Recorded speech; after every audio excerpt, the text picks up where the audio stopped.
Olá, boa tarde. Segunda-feira, 22 de janeiro, semana do julgamento do ex-presidente Lula em Porto Alegre. As mobilizações já começaram hoje pela capital. Alerta para a febre amarela. Em função do crescimento do surto da doença, o Rio Grande do Sul estende vacinação também para o litoral. Com isso, todo o território gaúcho está coberto pela vacinação. E falamos de superação, a emocionante história do cachoeirense Gustavo Molinelli. Depois de 5 anos que um muro caiu sobre ele, a luta pela recuperação é constante. As consequências do acidente o impedia de realizar um sonho simples de menino, de criança. Mas finalmente ele conseguiu e você vai saber mais sobre esse sonho daqui a pouquinho aqui no NT Sul. Seja muito bem-vindo!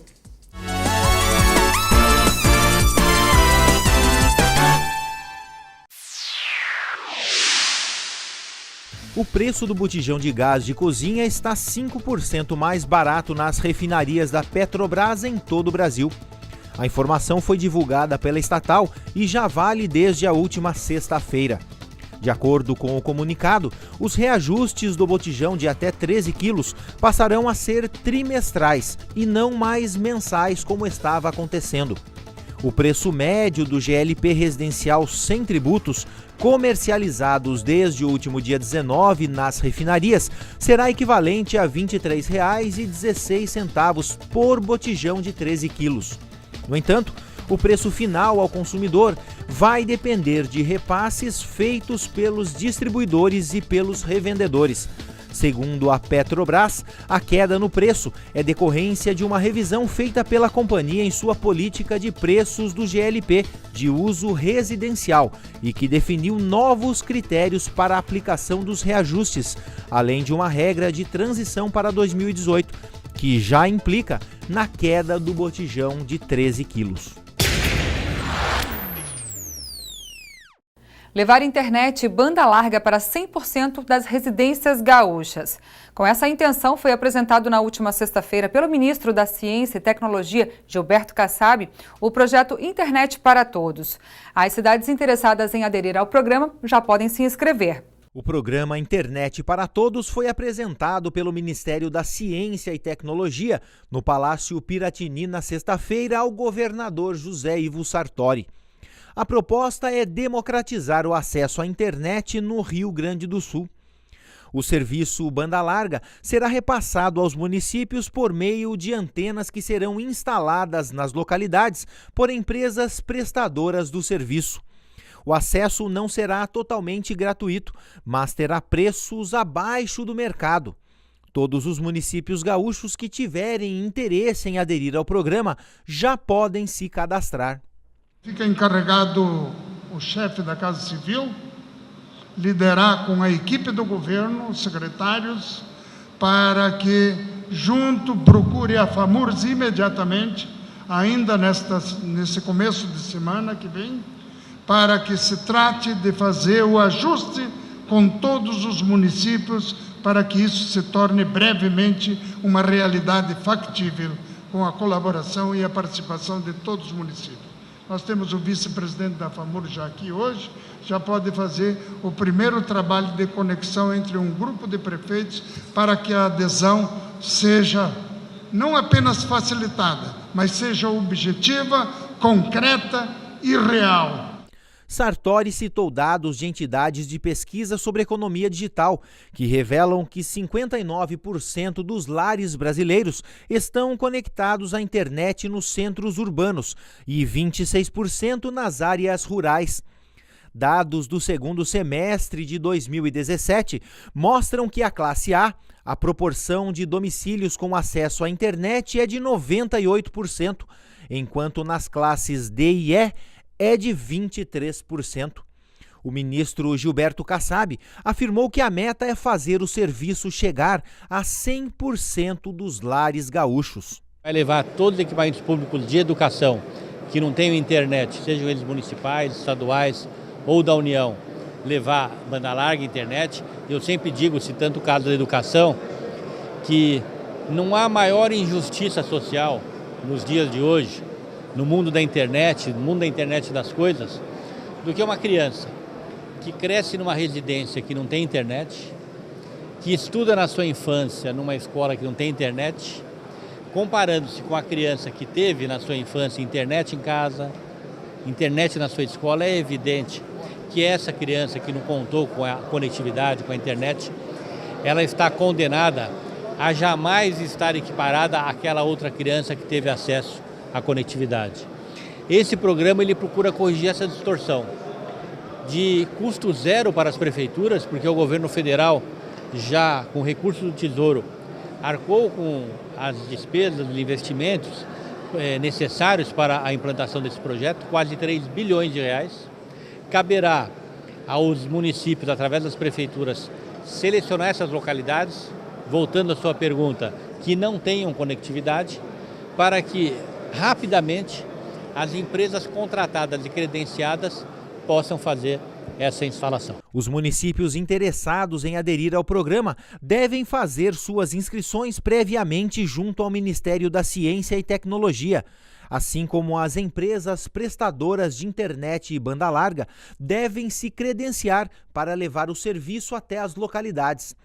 As prefeituras serão responsáveis pela indicação dos lugares passíveis de atendimento e a área de colocação dos equipamentos. A administração municipal também deve aprovar junto à Câmara de Vereadores a isenção do imposto sobre serviços de qualquer natureza, de todas as atividades ligadas ao programa. A segurança do local onde ficará o equipamento e a energia também é de responsabilidade da administração municipal. Confira agora no NT Sul as vagas que a agência FGTA Cine de Cachoeira do Sul disponibiliza. Uma vaga para piloto de aviação agrícola. Mecânico em manutenção de aeronaves, uma vaga. Uma vaga para técnico agrícola. Instrutor de voo, uma vaga. Pintor e preparador automotivo, uma vaga. Uma vaga para farmacêutico. Mecânico em manutenção de máquinas, uma vaga. Uma vaga para operador eletromecânico. Uma vaga para torneiro mecânico. Uma vaga para balconista de farmácia. E tratorista agrícola, uma vaga. A agência FGTA Cine de Cachoeira do Sul está localizada na rua Major Ourix, número 1552, no centro. Outras informações você pode obter pelo telefone. Código de área 51 3723 5414 ou em nossa página no Facebook, facebook.com/TV Cachoeira. Mais de 50 mil pessoas devem participar das manifestações na semana do julgamento do ex-presidente Lula no Tribunal Regional Federal da 4ª Região, em Porto Alegre. As mobilizações já começaram hoje com uma caminhada pela capital. Durante coletiva de imprensa organizada por movimentos sociais e partidos políticos, foi confirmado o local de concentração dos manifestantes pró-Lula. O acampamento da resistência será montado no Anfiteatro Pôr do Sol. O local estará aberto para acolher militantes, mas fechado para a circulação de veículos. Segundo os organizadores, há grandes possibilidades de que o ex-presidente Lula venha a Porto Alegre ainda no dia 23 para participar da mobilização. Eu acredito que na segunda-feira, no dia 22, a gente tem a confirmação definitiva da vinda do presidente. Nós estamos reivindicando que ele venha no dia 23 e retorne no próprio dia 23 para que possa participar dos atos lá em São Paulo no dia 24. Também no dia 23 vai ocorrer uma manifestação no auditório Dante Baroni na Assembleia Legislativa, com a presença de autoridades femininas. A ex-presidente Dilma Rousseff já confirmou presença. O presidente do Tribunal Regional Federal da 4ª Região se reuniu com o ministro da Justiça para ajustar detalhes finais sobre a segurança e garantir o andamento pacífico das manifestações. Hoje pela manhã começaram a chegar a Porto Alegre os primeiros manifestantes que defendem a inocência do ex-presidente Lula, condenado em primeira instância a 9 anos e meio de prisão. O grupo, formado principalmente por pessoas ligadas ao MST, realizaram uma caminhada na capital gaúcha que teve início na BR-290 e ficou totalmente bloqueada no trecho da Ponte do Guaíba na chegada à capital e foi até o Anfiteatro Pôr do Sol. De acordo com a Brigada Militar, estariam reunidos cerca de 1.500 manifestantes. Estes são os primeiros movimentos dos manifestantes que aguardam o julgamento do ex-presidente no TRF4, que acontece na próxima quarta-feira, às 14h. A seguir, atenção para a febre amarela. Se você pretende viajar para a região centro-oeste e sudeste, precisa tomar a vacina. E em função do crescimento do surto, o Rio Grande do Sul estendeu a vacinação contra a febre amarela para o litoral. Os detalhes depois do intervalo.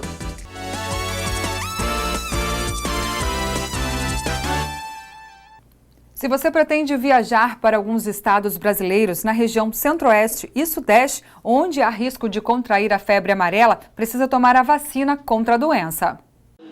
No Centro de Vigilância em Saúde de Porto Alegre, existem aproximadamente 2.000 doses da vacina contra a febre amarela.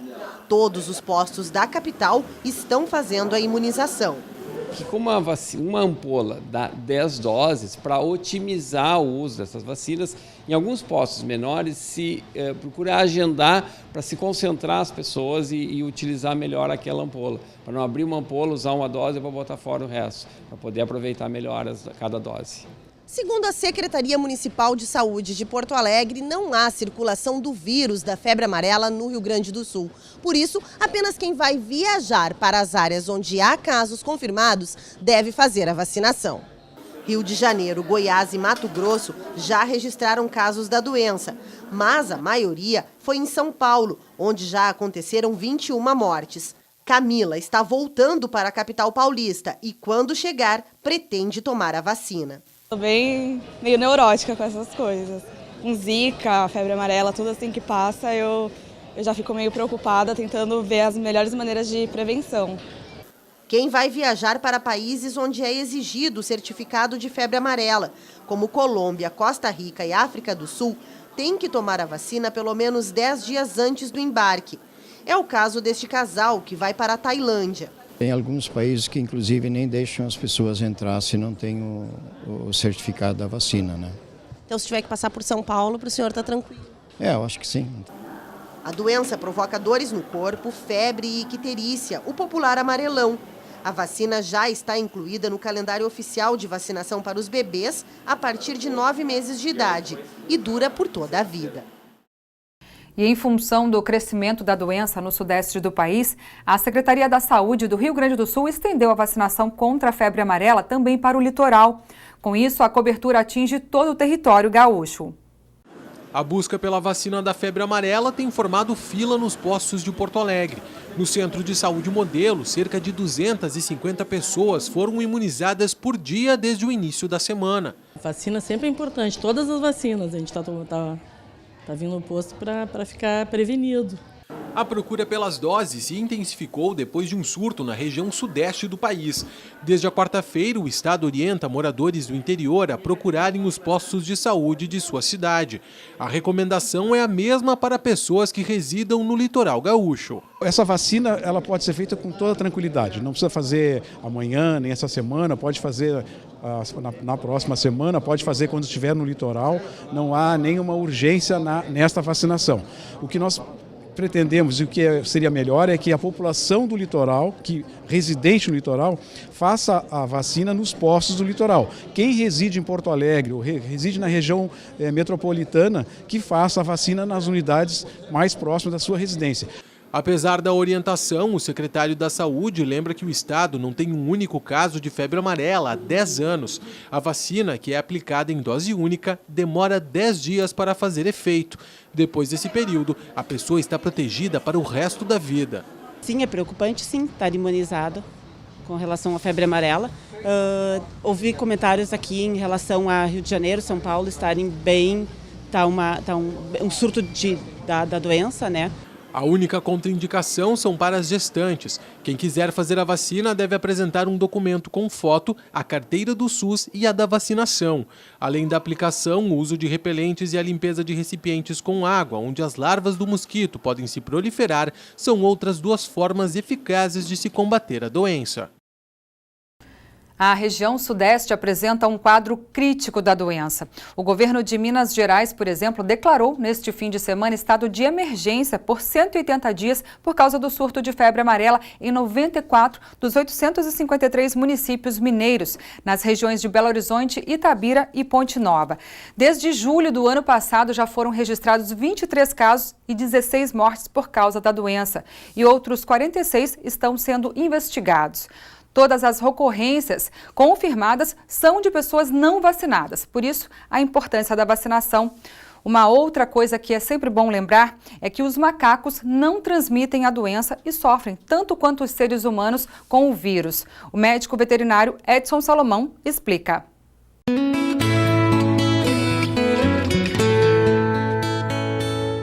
Entre os primatas não humanos, o mais inteligente aqui no Rio Grande do Sul é o macaco prego. Ele inclusive chega a fazer instrumentos para conseguir retirar larvas do solo. Eles conseguem pegar uma varetinha e puxar o alimento mais para próximo. E então eles pegam coco e coquinhos de frutas e pegam pedras e conseguem bater. E com isso então eles provam a habilidade que eles têm de conseguir alimentos até fabricando instrumentos, né? Então é uma espécie muito procurada por pessoas que querem criar como animal de estimação. Mas eu sempre recomendo, né, que esses animais, para poderem serem criados numa residência, eles têm que ter procedência e com autorização do IBAMA. Então, para isso, existem criadouros conservacionistas. Nós temos um belo exemplar que foi entregue aqui no zoológico pelo Grupo Ambiental de Cachoeiro do Sul, que estava sendo criado numa cidade aqui próxima, né, e chegou aqui com uma corrente muito grande no pescoço, assim que estava inclusive machucando. Eu acredito que ele estava sendo muito bem tratado, porque a gente dá para notar que quando o animal não é bem tratado, ele chega agressivo, ele não gosta de chegar perto das pessoas, e esse aqui foi até com tanta facilidade que se conseguiu tirar a coleira dele, e o fato dele vir se alimentar na mão e aceitar carinho, isso é um indício de que esse animal estava bem tratado. Muitas vezes as pessoas encontram esses animais abandonados porque mataram os pais e ficam com pena e levam até as suas residências e vão criando, e depois com o tempo chamam a patrã e fazem a entrega. Eu não sei bem como é a história desse que está aqui, mas eu posso contar várias histórias de pessoas que já salvaram esses animaizinhos porque encontraram, às vezes, mamando na mãe morta, né? E levam para suas residências. Depois eles vão crescendo e ficam muito arteiros. Um bichinho desse para criar em casa, ele tem que ter praticamente uma babá o dia inteiro cuidando dele, porque eles são muito arteiros, eles sobem nas cortinas, eles atacam a geladeira, eles fazem horrores. Então esses animais assim são muito inteligentes e quando contrariados eles podem até morder. E a mordida do macaco é uma mordida muito dolorida. E se é de porte maior, pode fazer cortes profundos que a pessoa tem que ir para o hospital, às vezes, para ser medicado. Sempre frisando que qualquer mordida de mamífero pode transmitir o vírus da raiva. Então esses animais têm que ser muito bem cuidados. Esses animais, para ter uma residência, então não é o indicado. Aqui no zoológico nós estamos tentando manter esse animal vivo e vai ser muito difícil fazer a reintrodução na natureza. Para isso precisa de equipes especializadas, né? Locais próprios para isso, com gaiolas, que aos poucos eles vão sendo soltos na natureza e eles têm que aprender a conseguir alimento por conta própria. Aqui eles estão recebendo tudo na mão. Mas esse exemplar é muito lindo, é um animal dócil e com certeza vai ser a atração da garotada, dos estudantes e dos próprios pesquisadores. Pois no zoológico, esses animais que estão aqui, é feito exame de fezes, é encaminhado para universidades, onde tem pesquisadores que estão estudando as espécies, exames de sangue, né, de ectoparasita, todos os parasitas que tem na pele, eles também são estudados. Então eu acho que nós temos um exemplar muito bonito aqui e que com certeza, quem sabe, ele vai ser salvo e um dia possa voltar a conviver nas nossas matas aqui pela região da Serra. O macaco prego é muito comum e ele faz parte da fauna da região do Rio Grande do Sul, principalmente aqui na região da Serra.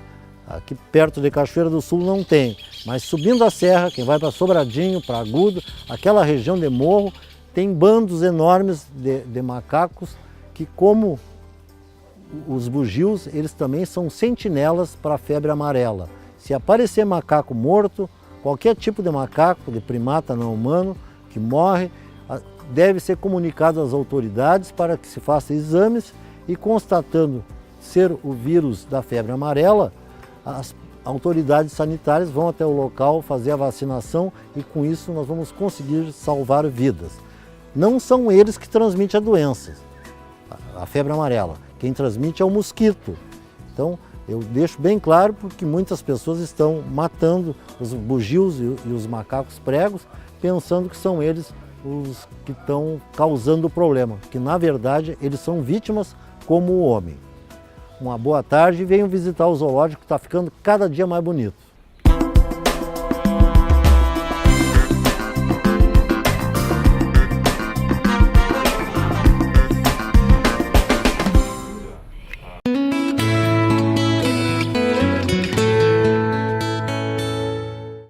A seguir, recorde de processos ajuizados no Brasil. Será que isso significa que o brasileiro está buscando mais por direitos? Recebemos um especialista que nos explica esse fenômeno. E a emocionante história de superação de um pequeno cachoeirense que teve sua vida de criança limitada depois que um muro caiu sobre ele. Mas Gugu Molinelli conseguiu realizar um sonho. Depois do intervalo, você vai saber que sonho é este. A gente volta já.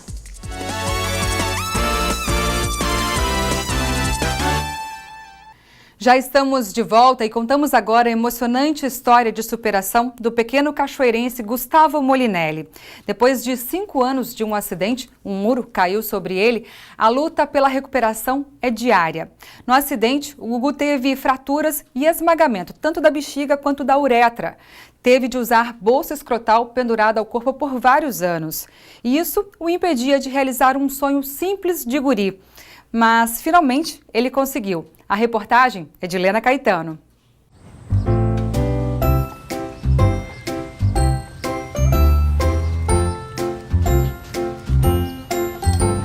Andar de bicicleta é um prazer, é algo que pode ser corriqueiro para a maioria das pessoas.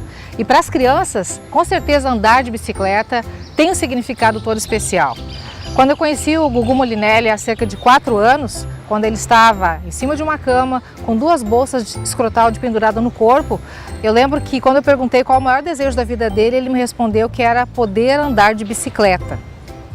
O desejo de ser uma criança livre para ir e vir, frequentar a escola, conviver com amigos e brincar com o que mais gosta continua cada vez mais forte. Eu gostaria de andar de bicicleta, brincar, andar de carro e andar com a minha moto só.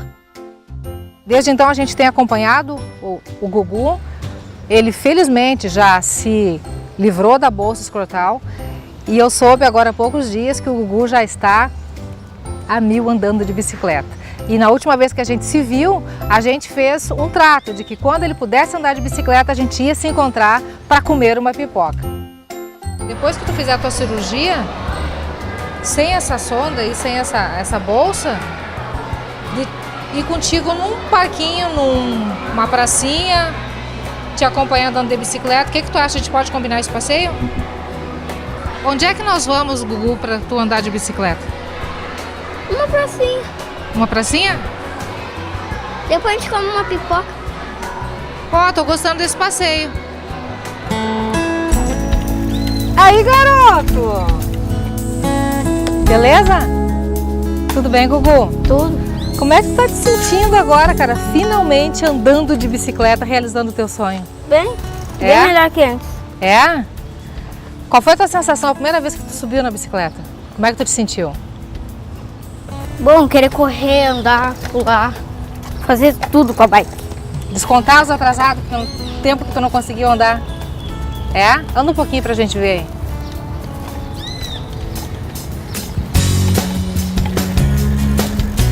Que guri medonho! Vem cá, Gugu. Gugu, conta pra mim o seguinte, quando que tu aprendeu a fazer isso? Quando eu era pequeno, sabe? Eu andava de bike, adorava empinar e fazer as coisas. Foi depois do acidente que tu teve que parar com tudo daí? Foi. É?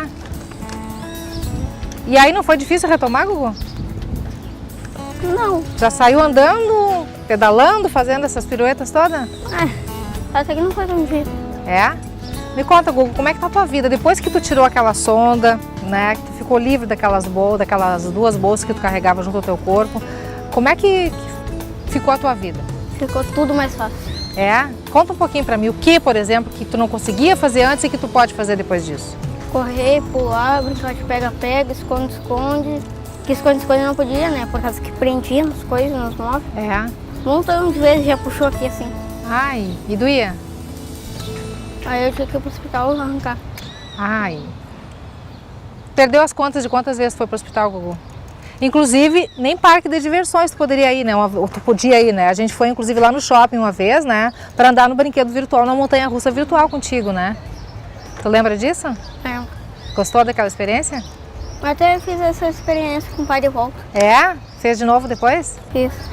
E a montanha-russa de verdade agora, quando vier uma aqui na cidade, ou quando tu for em uma cidade que tenha, tu pode ir agora, né? Sem a bolsa, né? E o colégio? Tu tá indo no colégio? Tô, agora eu tô de férias. Tá de férias? Coisa boa. Tu gosta de estudar, Gugu? A gente te acompanhou também na tua volta às aulas, né? Foi bem complicado no início, mas depois pegou ritmo. Que série tu tá, Gugu? Que ano? Segundo série. Segundo ano? Passou de ano? Passei. Opa, parabéns, coisa boa. Agora eu tô no terceiro ano, se não me engano. Terceiro ano? Que legal. Mas tu tá paciente com essa bicicleta, né? Tu anda sempre, Gugu? Ando, de vez em quando. É? Pra não ficar suando nesse calor também. Pra não suar muito? Tu tem alguma coisa que tu não pode fazer ainda, Gugu, em função do teu problema? Tu ainda tem alguma restrição? Alguma coisa, pá, eu gostaria de fazer, eu não posso fazer? Tem. O que, por exemplo? Ir no parque de diversões, tipo... Também não posso ir pra piscina, essas coisas assim. Piscina não pode? Não posso porque um dia que eu fui infeccionou. Ah, tem perigo de infecção. Ai. Entrou areia. Tu te sente chateado com isso, Gugu? É ruim, né? Mas tu já aprendeu também que tu tem os teus limites e que tudo pela tua saúde, né? É? Sim. Gugu, livre da bolsa agora, andando de bicicleta, eu lembro que era o teu sonho maior. Toda vez, eu acho que te perguntei umas 2 ou 3 vezes, tu me disse que andar de bicicleta era o teu sonho, né? É. Era o que tu gostaria, que tu mais gostaria. Corresponde agora ou tu tem algum outro sonho, algum outro desejo? Agora eu tenho outro desejo. Qual é? Brincar na neve. Brincar? Na neve. Na neve? Meu pai, isso aí vai ser meio difícil, não tem neve aqui em Cachoeira, cara. Meu sonho é trabalhar para conseguir dinheiro para ir para outra cidade. Onde tem a neve? Onde nevasse. Tu vai conhecer a neve então um dia, né, Gugu? Coisa boa. Trabalhar para conseguir dinheiro para ir atrás do teu sonho. Isso é muito bom. No que tu quer trabalhar, Gugu? Em youtuber. Em ser youtuber. Internet? Quer ser youtuber? Legal. Porque o computador foi teu companheiro por muito tempo, né? No tempo que tu ficava só na cama, isolado de outras crianças, né? Eu olhava vídeo, Authentic Games. E aí pegou gosto. Dá mais uma voltinha pra gente. Eu tô gostando de te ver andar de bicicleta, cara. Só não precisa fazer muita pirueta, que eu tô nervosa. Quem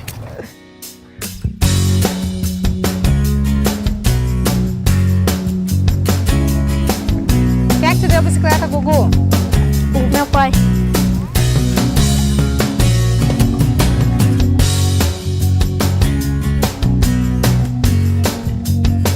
Cara, eu tenho uma notícia ruim para te dar. Afora a alegria que eu tô de estar aqui contigo, andando de bicicleta, da gente estar aqui na praça, é que a gente combinou no nosso último encontro que a gente ia se encontrar para comemorar a volta à bike comendo pipoca, né? Só que eu visualizei... Aqui não tem pipoca. Não tem pipoca, não tem pipoqueiro. Mas o pessoal tá vendo que, olha lá, ó, Edson, uma baita nuvem, um baita sol e a temperatura assim tá bem alta. Que tal a gente comer um sorvete, Gugu? Substitui? Vamos lá? Vamos comer um sorvete. Só que antes disso eu quero conversar com teu pai. Vamos ali conversar com o pai um pouquinho? Então.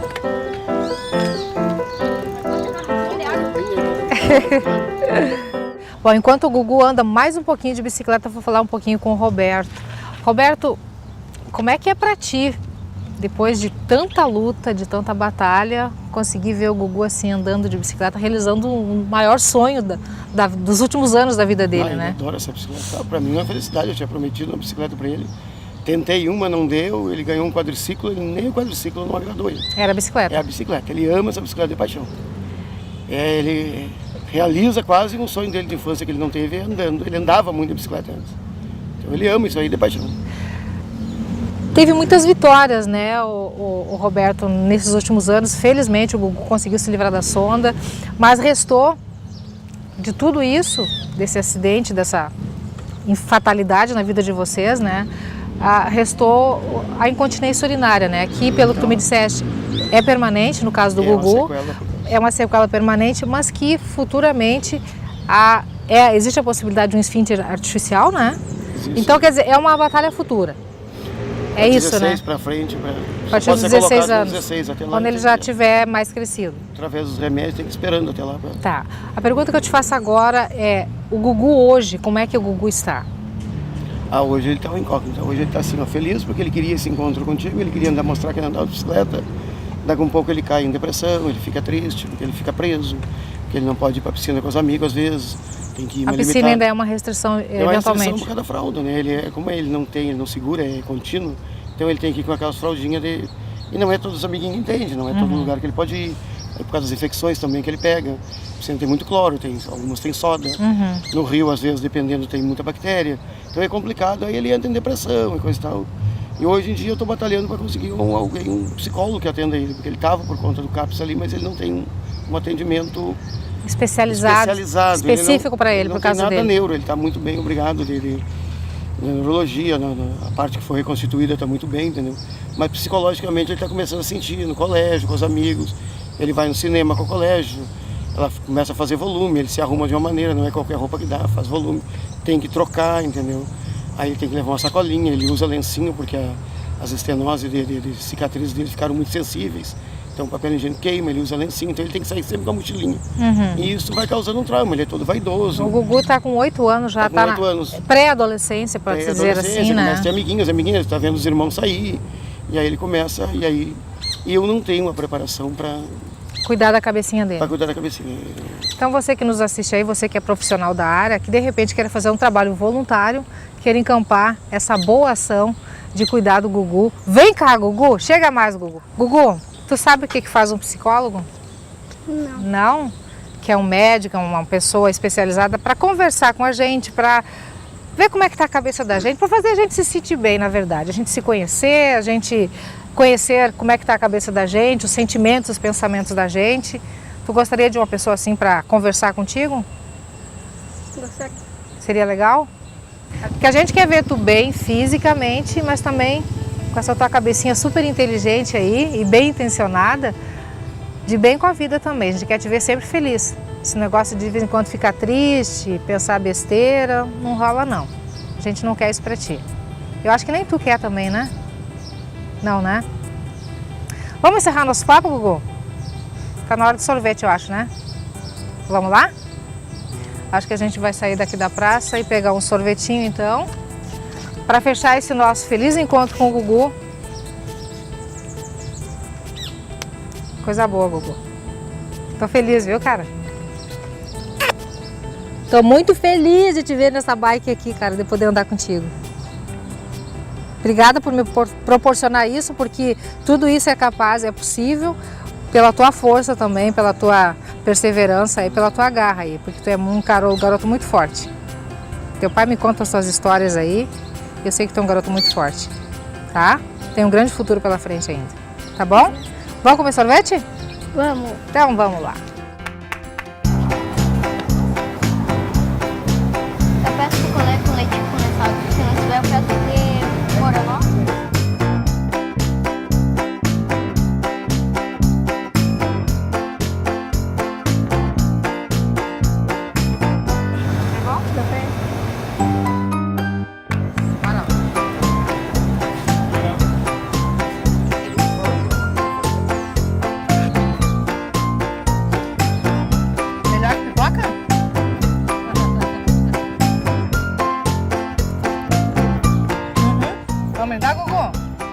saúde, a tua bike, a tua vida.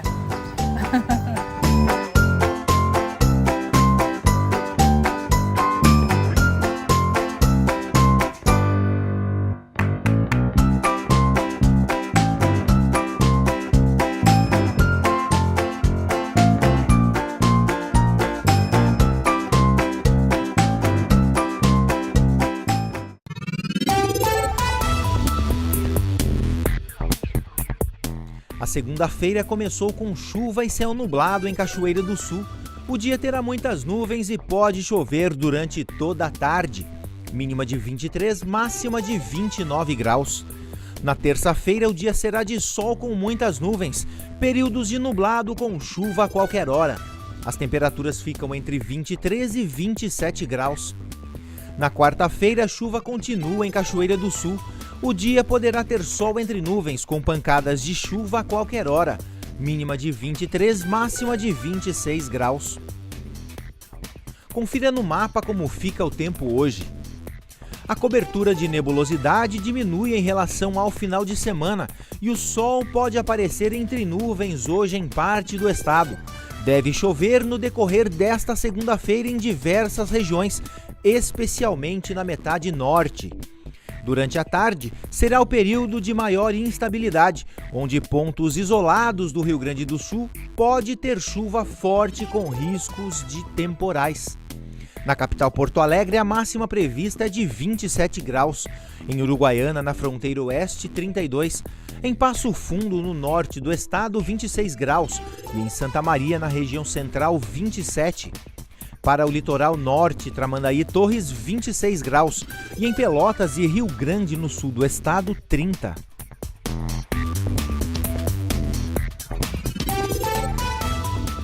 De acordo com dados divulgados pelo Conselho Nacional de Justiça, o ano de 2016 bateu recorde de processos ajuizados no país. Foram mais de 100 milhões. Recebemos no estúdio o advogado José César Pereira para entendermos se esta mudança significa que o brasileiro está buscando mais seus direitos. João Paulo. Exatamente, Darcy. Números recém-divulgados em setembro pelo Conselho Nacional de Justiça apontam um crescimento muito grande no número de processos judiciais. Para falarmos um pouco mais sobre esse assunto, recebemos aqui no estúdio do NT Sul o advogado Dr. José César Pereira. Tudo bem, doutor? Tudo bem. Prazer em voltar a falar com vocês, com os telespectadores, sobre um tema sempre pontual, na maioria das vezes polêmico, mas que precisa ser esclarecido. De acordo com o Conselho Nacional de Justiça, doutor, 2016 foram 109 milhões de processos. Na opinião de um jurista, por que acontece isso? Nós precisamos retroceder um pouquinho no tempo e chegarmos a 1988. O Brasil carente de direitos fundamentais, carente de um texto expresso, otorgando prerrogativas em nome da liberdade, a Constituição de 88 enfatizou o processo da cidadania. E a cidadania passa, antes de tudo, e especialmente, por um instituto que nós chamamos acesso à justiça. Então, a ninguém é dado o direito de não ter acesso ao poder judiciário, não é? E então, em razão disso, nós atribuímos a esse expediente, a esse fenômeno, a esse instituto e a esse dispositivo constitucional a ideia de que a justiça deve ser acessada para que o cidadão possa discutir suas mazelas e discutir suas demandas, os seus pleitos. Aliás, o próprio Estado brasileiro, como os Estados confederados e os próprios municípios, também são clientes em profusão dentro do próprio judiciário. Isso é bom que se diga e não podemos esquecer. Existe um maior conhecimento com relação aos seus direitos da população de hoje ou aquelas pessoas que viveram uma época um pouco mais atrás, né? Elas eram um pouco mais tímidas com relação ao processo de judicialização, que hoje é uma coisa comum entre as pessoas. O avanço da comunicação, não é, dos mecanismos de comunicação no Brasil, não é, são fatores que ajudam e contribuem para que as pessoas fiquem esclarecidas a respeito de suas necessidades e da possibilidade de demandar em juízo. O que acontece é que nós precisamos encontrar mecanismos, não é, para digamos, disciplinar esse acesso ao judiciário e, ao mesmo tempo, dar vazão a esse número considerável de demandas, né? Ao contrário de que muitos pensam, né? O nosso juiz é ágil, a justiça é que é lenta. Falávamos aqui anteriormente, fazendo uma relação da tramitação, do tempo de tramitação de um processo aqui no Brasil e em outros países. Verdade. Nós temos estatísticas aí para acessar e fazer a constatação, né? Nós temos 107 milhões de processos tramitando no Brasil, não é? Isso significa dizer que cada juiz de primeiro grau, por exemplo, de primeira instância, um juiz em Cachoeira do Sul tem em média prolatado 1.600 sentenças. Isto é, decide 1.600 processos. O que significa? Num país como a Itália ou como a Suécia, não passam de 800, 900 decisões. Então, por que está acontecendo esse abismo? Por que a justiça é lenta? Os nossos mecanismos processuais, o conjunto da apuração da prova, exigem um tempo considerável. Então, hoje, nós aguardamos mais ou menos 4 anos por uma decisão, contra 3 meses a 9 meses desses 2 países europeus que eu citei antes. E, por incrível que pareça, é muito mais em razão da cultura institucional, essa demora e essa delonga, do que o próprio mecanismo que passa pelo juiz, passa pelo promotor de justiça, pelos advogados ou pelos peritos.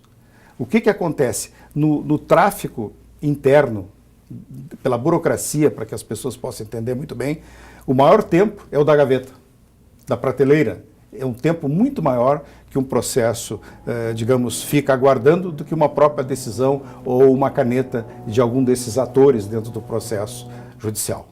Professor, fala-se, o senhor citou essa questão de gaveta. Influências externas do judiciário, como influências políticas, podem fazer com que esse processo da gaveta ele continue? Não, a questão da gaveta não tem a ver com o fenômeno de ordem externa, é de ordem interna mesmo.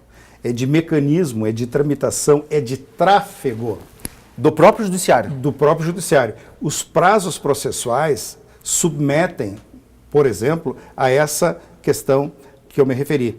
O processo, depois de ser despachado e ser ouvidas as partes através dos seus advogados e procuradores, ou eventualmente o MP e perito, ele deve aguardar em algum momento o resultado de perícia, por exemplo, deve aguardar resultado de convocação de prova testemunhal.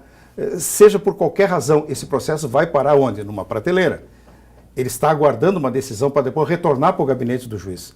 Eu quero dizer que esse período todo aí supera a delonga e a demora que se tem em relação ao próprio julgador. E passa muitas vezes a impressão para a população de que, na verdade, o judiciário, quem julga, quem analisa, faz de uma forma lenta. E, na verdade, é todo o trâmite. Na verdade, é aquilo que eu comentei. Nós temos provavelmente um juiz ágil, na maioria das vezes, e um judiciário lento. Justamente por causa desse fenômeno, por causa desses mecanismos. É aí que nós precisamos enfrentar essa perplexidade. E que os próprios tribunais de justiça de cada estado e a justiça em geral, através do CNJ, vem pesquisando, vem estudando formas de se fazer, dinamizar essa situação toda e compatibilizar, obviamente, com os prazos. Não se diga que pelo número de recursos a justiça se atrasa. Não, não é pelo número de recursos, mas é justamente por esse fenômeno, por esse trânsito. Processo moroso. Exatamente, nós devemos nos submeter. Professor, esse aumento do número de processos passa também pelo crescimento intelectual da população brasileira, em ter mais conhecimento no que ela tem direito? O cidadão hoje está mais esclarecido, bem mais esclarecido. Ele tem mecanismos para buscar o esclarecimento através da própria sociedade civil com seus canais, não é? As entidades hoje, né, se informam, pesquisam e, obviamente, colocam o cidadão, não é, frente a frente com sua própria perplexidade e realidade para postular em juízo. Mas eu insisto, grande cliente do Poder Judiciário hoje são a União, os estados e municípios. Digamos que hoje Cachoeira do Sul resolvesse, através do seu executivo municipal, demandar, ajuizar todas as ações de devedores da prefeitura, do município. Seria o caos dentro do Poder Judiciário local, dentro do foro cível. quantas demandas seriam ajuizadas. Isso acarretaria a necessidade de citação. As demandas seriam provavelmente algumas contestadas, impugnadas, seja lá o que for. Essas demandas vão triangularizar, não é? Vai ter um Estado juiz e um advogado, uma parte, não é? Se opondo a essa demanda, não é? Ou não, não é? Teria uma citação, a convocação, então, para que a própria parte venha responder a esse pleito. Isso já demandaria considerável tempo para a própria justiça, não é? É evidente que nós temos aqui uma vara de fazenda pública hoje, mas nós temos um juiz que atende à vara de fazenda pública e ainda titulariza o juiz, chamado juizado especial, com a mesma engrenagem. E temos ainda hoje uma situação deficitária em relação a servidores, não é? Não está havendo uma reposição de servidores e o Poder Judiciário parece que não está muito sensível a essa situação. E o Poder Judiciário hoje tem autonomia orçamentária, não depende de ninguém. Ele passou a gerir o seu próprio orçamento, não é? Diante desse novo quadro brasileiro, não é? Desse novo sistema e modelo constitucional. Então, provavelmente, o Judiciário distribui esse orçamento, atento também a essas deficiências, mas, por enquanto, nós não estamos vendo providas as vagas dos serventuários que estão se aposentando ou se desligando dos seus respectivos quadros, não é? Isso a gente sente aqui, em que os estagiários têm hoje um papel importante, não é? A própria assessoria dos juízes, por exemplo, ela é exercida por pessoas requisitadas digamos, por competência, não é? Por saber, não é? Por desenvolvimento intelectual, por cultura, são requisitados, via de regra, fora do Poder Judiciário, não é? Então, nós não temos um quadro hoje para os assessores. Suficiente. Não, e não temos um quadro de carreira para assessor. O assessor é uma figura que, inclusive, não aparece dentro do arcabouço do processo, não é? Então, esta é uma grande dificuldade também, não é? Não é apenas dentro da serventia, às vezes dentro do gabinete do próprio magistrado, né? Ele precisa requisitar, fora dos quadros do Poder Judiciário, quem possa lhe assessorar. Professor, para a gente terminar, queria te perguntar o seguinte: dentro desse mundo de processos, existem aqueles que são processos desnecessários, coisas pequenas que talvez em outras esferas e em outras situações poderiam se resolver.